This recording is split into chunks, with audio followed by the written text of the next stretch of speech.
You still back Right. here, cuz. So I got your respect, right? Especially you. And you, right? Just dig me for the next 10 minutes and you can talk till your lips fall off. But for right now, just show me that respect. All right? I got a 5 o'clock in the morning to come here this morning to talk to y'all. Least you can do is show me some respect. And I'm not making a dime to come here to talk to you. This isn't a paid job for me. I'm doing this on my own time. I got kids, I got grandkids. I could be with them right now if I wanted to. I got things I could do that pay me money right now. I'm not here to make money. I'm here to inspire you. I don't want to see you make those bad choices that I made in my life. I've been doing this for years.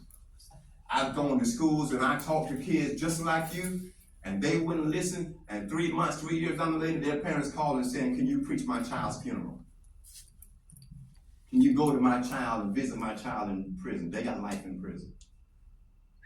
This thing is real.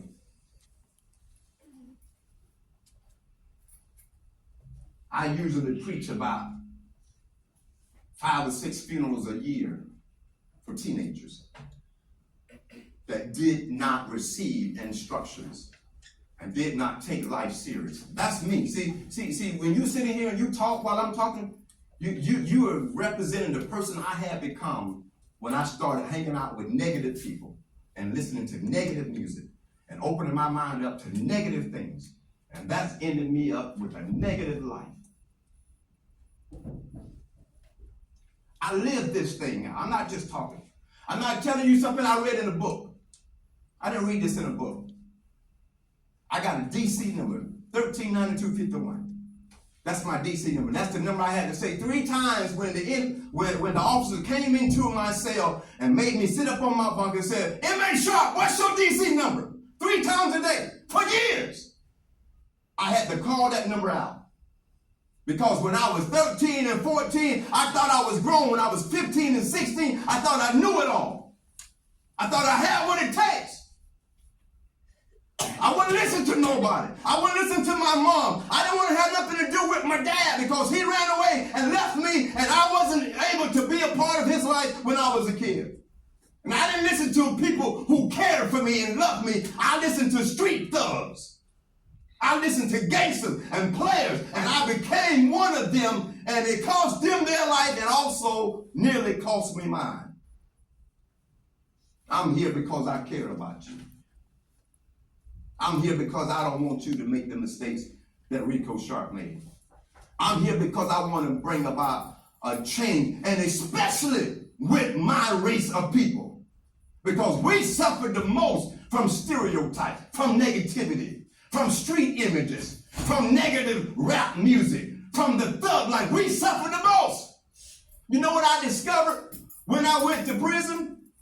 When I didn't see my homeboys on the street, that's because they were already in prison doing time.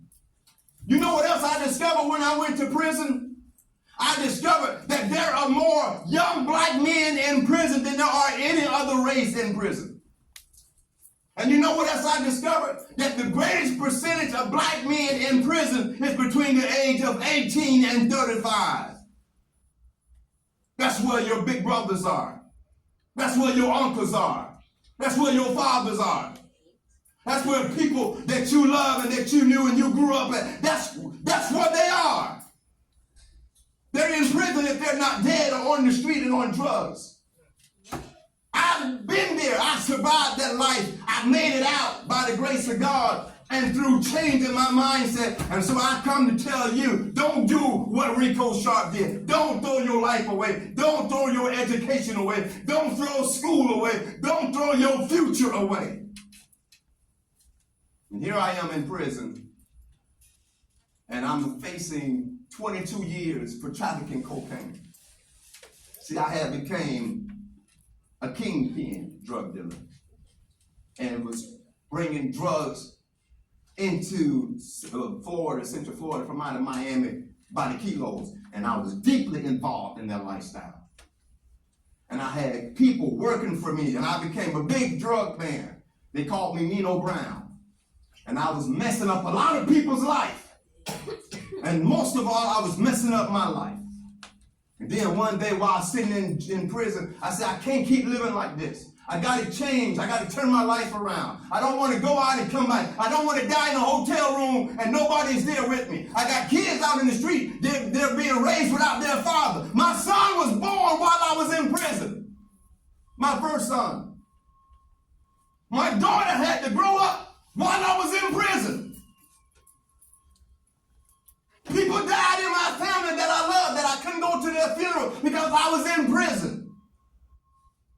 But I said, while in prison this last time, I'm not going back out the way I came in. I started changing the way I think. You're in school. You're going to graduate soon. I had to get my GED in prison. I got my GED in prison. I'm not ashamed of it anymore. At one point I was, because I'm looking at how I was a straight A student. How I love school, I love math, I love science, I love art. I wanted to go to school. I was smart, I was brilliant, I was intelligent. And then I went from being somebody who was going to graduate and go to college on a scholarship to somebody now who is in prison having to take a GED in prison. And the first time I took it, my mind was so convoluted. The first time I took it, I failed. And I was going to give up. And my instructor said, don't give up. You're a smart young man. Just take it again. And then I took it again. And when I took it again, I scored the highest score in the state of Florida on that test. And when they brought me my GED certificate, it literally changed my life. Because it meant to me I was getting back on course. I was getting my mind right.